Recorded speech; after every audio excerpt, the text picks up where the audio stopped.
Hey everybody, it's Mark and Wayne. Today we are making it up. We are doing potatoes gratin. Au gratin potatoes. That's what we're doing. Now I'm using my mandolin to slice my potatoes into thin little strips. Now if you hadn't got a mandolin, you can use a food processor, or if you hadn't got a food processor or a mandolin, you can just use a steady hand and a good knife. But as I slice these, I'm dropping them over in water so the potatoes don't start to turn. A lot of people think they know how to boil a potato, but they really don't. Start off in cold water, and what you want to do with your water, you want to season your water up real good with salt, because this is the only chance you're going to have to season the inside of these potatoes. So start off with cold, salted water, and then add your potatoes. Here comes potatoes. What's going to happen when you start off with cold water instead of hot water? If you start off with hot water, you're not going to get your potatoes done any quicker. What's going to happen is they're not going to heat through evenly, and they're not going to cook evenly. So start off with a good amount of salted water, and then add your cold potatoes to it. And then once those come up to tender, we're going to strain them off, and then we'll make our cheese sauce to go over for our au gratin potatoes. And y'all, I'm just making this up as I go along. This is just how easy it is to cook without a recipe. Do that all the time. See you in a minute. Now I'm making the cheese sauce. Now what I've got going on here is 3 tablespoons of butter, 3 tablespoons of flour. Making a roux. Well, we are making a roux. What we're making is a cheese sauce, but we're going to make this just like you would make a what's that sauce called? An Alfredo.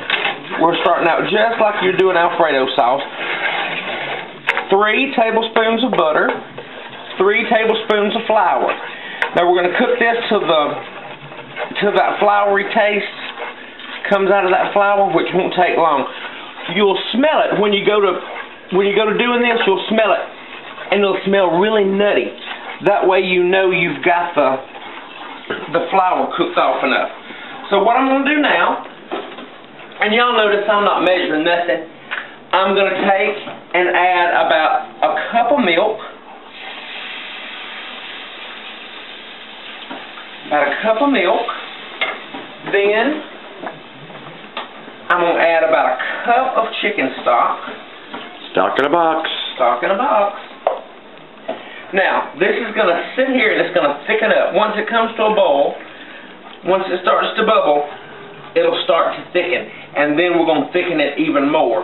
Now, to make your cheese sauce, you can use any kind of cheese you want. But since I want this to be very, very creamy, I thought, well, I'll just go ahead and use a processed cheese. Because we had it in the fridge. Yep, we had this Velveeta in the refrigerator, and now this has just got to come up to a bubble. Now this has come up to a bubble, and it's a bit thick. So what we're going to do, I'm just going to add a little more milk, and I've already added just a little bit more chicken stock. That's something y'all didn't see. But you want to get it to about this consistency. And then I'm going to throw in about a teaspoon of dry mustard and about a teaspoon, well, a little bit more than a teaspoon because I like it. Lord. Garlic powder, a teaspoon and a half. Now, that's the garlic powder. Now, you'll notice that I didn't put any salt in this.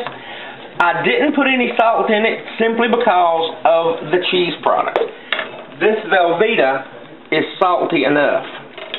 So I'm going to throw that Velveeta in and melt that up, and that's going to be our cheese sauce. You're going to add some herbs to it? Yes. I'm going to go outside and in the garden, and our flat leaf parsley is still holding on. So I think the flat leaf parsley will be a good addition to this, don't you? Yes. It'll just brighten it up that much more. So while I go out to the garden and get that. Wayne's going to sit here and stir this, and we'll be right back with you once this sauce is together.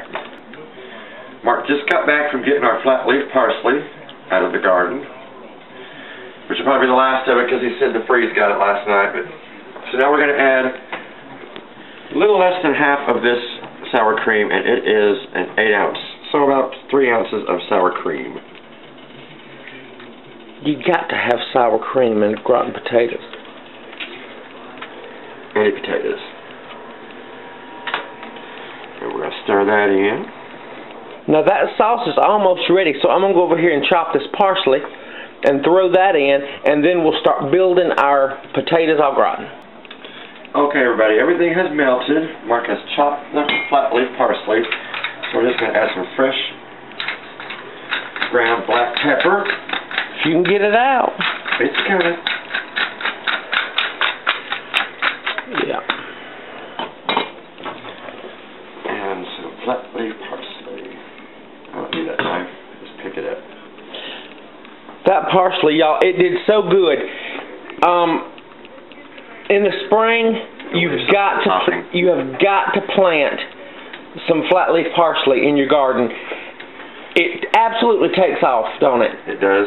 One plant, and you'll have flat leaf parsley all season long, even into December, because we're into December here. And if you're even south of us, who knows, it could last a pretty good while, because the freeze just got ours last night, and it's already snowed once this year.